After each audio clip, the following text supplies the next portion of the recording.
Assalamualaikum warahmatullahi wabarakatuh. Perkenalkan, nama saya Putri Aulia Kusnadi dari kelas 3D, jurusan Teknik Informatika Universitas Singapura Bangsa Karawang, dengan NPM 2010-6311-726. Nah, di sini saya akan menjelaskan beberapa topik. Di antaranya itu ada pengkabelan, dengan membahas tentang urutan kabel strike dan cross beserta fungsi dari keduanya. Lalu yang kedua itu ada jaringan nirkabel, di mana saya akan menjelaskan tentang jenis-jenis keamanan jaringan nirkabel. Yang ketiga itu sistem operasi jaringan, dengan membahas macam-macam sistem operasi jaringan. Yang pertama ada pengkabelan. Pada pengkabelan ini ada yang dinamakan kabel UTP. Nah, kabel UTP ini dibagi menjadi dua jenis, yaitu ada kabel strike dan kabel cross. Nah, pada kabel strike ini adalah istilah untuk kabel yang menggunakan standar yang sama pada kedua ujung kabelnya, bisa IA 568A atau 568B pada kedua ujung kabelnya. Jadi, di konektor A dengan konektor B itu ujungnya sama, misalkan konektor A ujungnya hijau dan konektor B juga ujungnya hijau.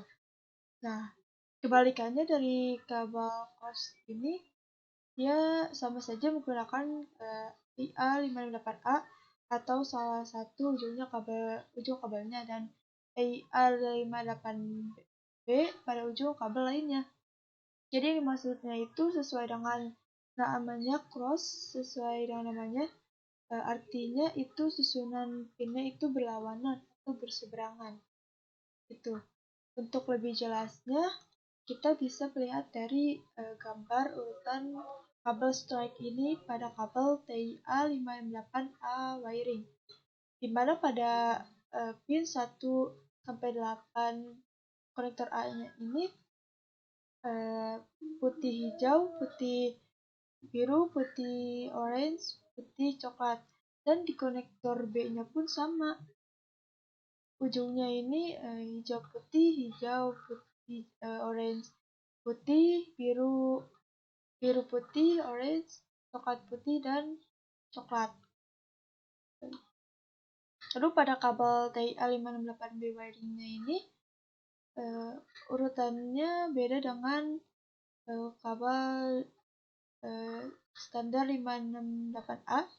Di sini urutan pertamanya itu hijau orange, kedua orange, yang ketiga putih hijau, lalu yang ke-6-nya ini hijau. Tetapi pada konektor A dan konektor B-nya pun sama, karena kabel strike ujung A dan B-nya itu sama. Jadi konektor B-nya pun orange putih, orange, hijau putih, biru putih, hijau, coklat putih, putih. Lalu pada kabel strike, di mana pada kabel 568A cross wiring ini pada konektor A urutannya biasanya ke-8, putih hijau, hijau putih orange, biru putih biru, orange putih coklat, coklat. Nah, pada konektor B-nya itu berbeda, karena dia cross berlawanan atau berseberangan.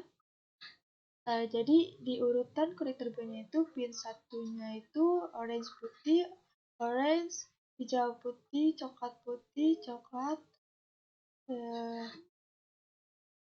hijau, biru putih.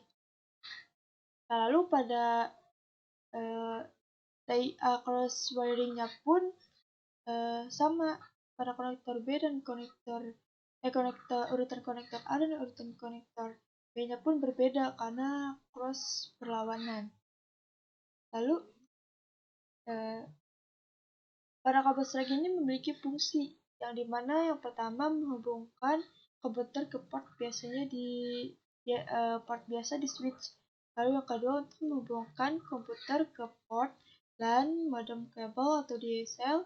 Yang ketiga untuk menghubungkan port WAN, router ke port LAN modem, kabel atau DSL.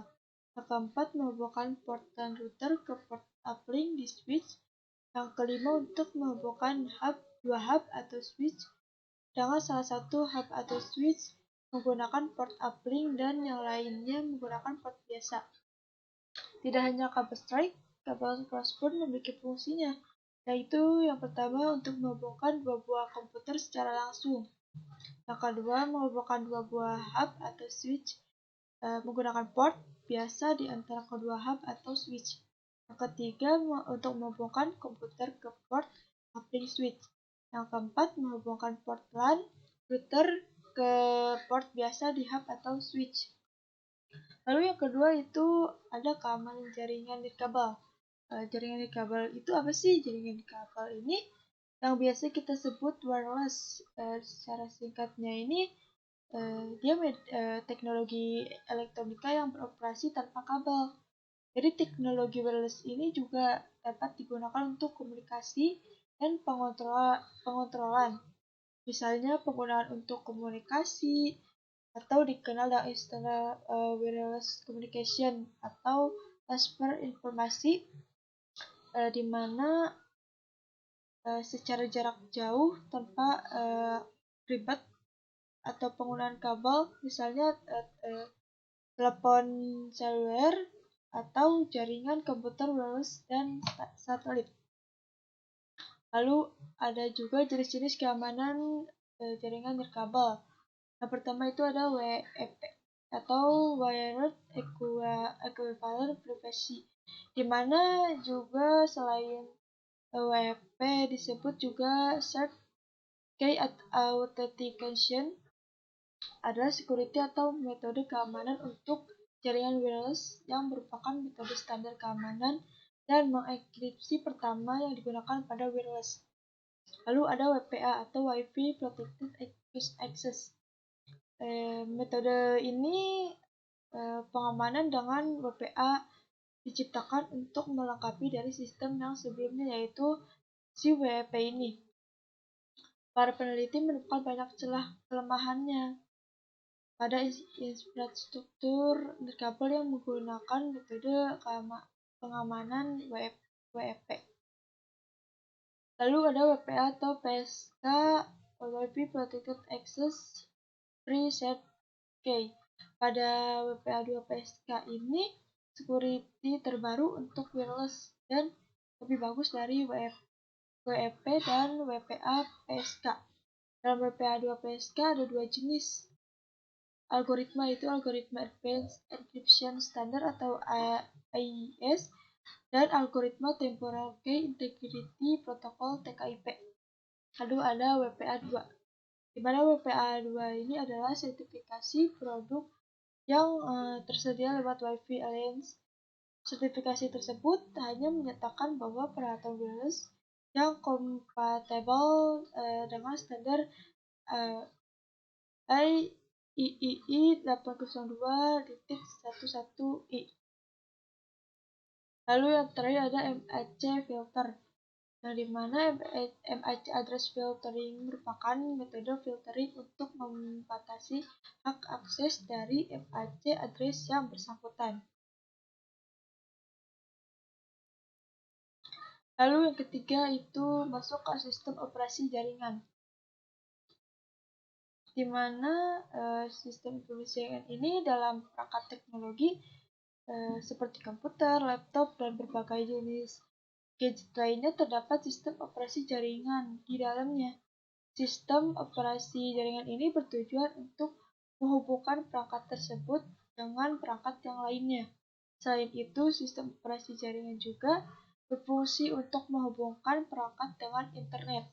Pada dasarnya, sistem operasi jaringan ini dibagi menjadi dua, yaitu sistem operasi berbasis teks dan sistem operasi berbasis grafis.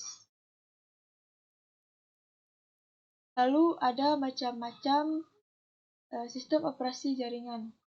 Yang pertama itu ada Windows, di mana Windows ini adalah salah satu sistem operasi jaringan yang banyak dipakai, bahkan oleh semua orang di dunia ini ya. Windows ini dinilai sangat mudah dalam pengoperasiannya.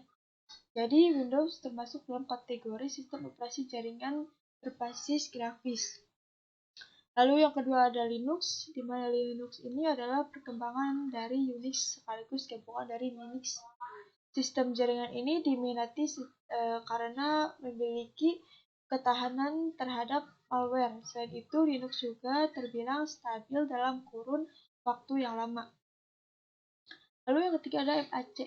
MAC ini adalah sistem operasi jaringan khusus dibuat untuk rangkaian produk dari Apple Computer. MAC sendiri merupakan singkatan dari Macintosh Operating System. MSC juga termasuk pada operasi jaringan berbasis grafis. Yang keempat ada IBM. Selain Windows, terdapat satu lagi sistem operasi jaringan yang menggantikan keberadaan DOS. Sistem operasi tersebut ialah IBM. Sistem operasi IBM menggunakan kemampuan penuh dari mikroprosesor Intel 80280 yang memiliki modus proteksi yang dapat menjalankan perintah secara stimulan.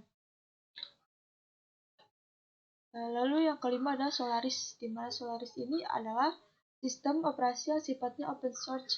Jadi dimanapun dapat mengakses, mengubah kode, memodifikasi, dan menyebarkannya ke siapapun.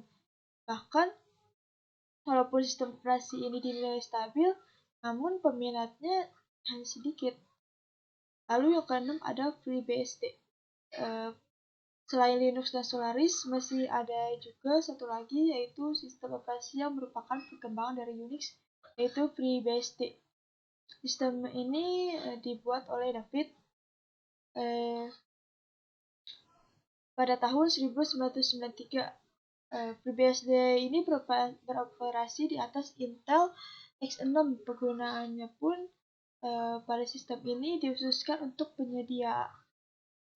menyediakan berbagai software.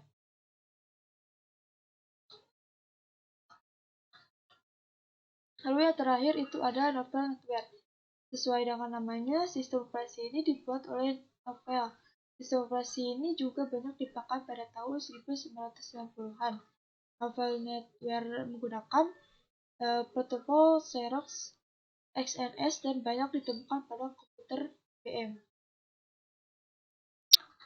Mungkin sekian dari penjelasan saya tentang beberapa topik tadi. Terima kasih. Mohon maaf bila ada kesalahan. Assalamualaikum warahmatullahi wabarakatuh.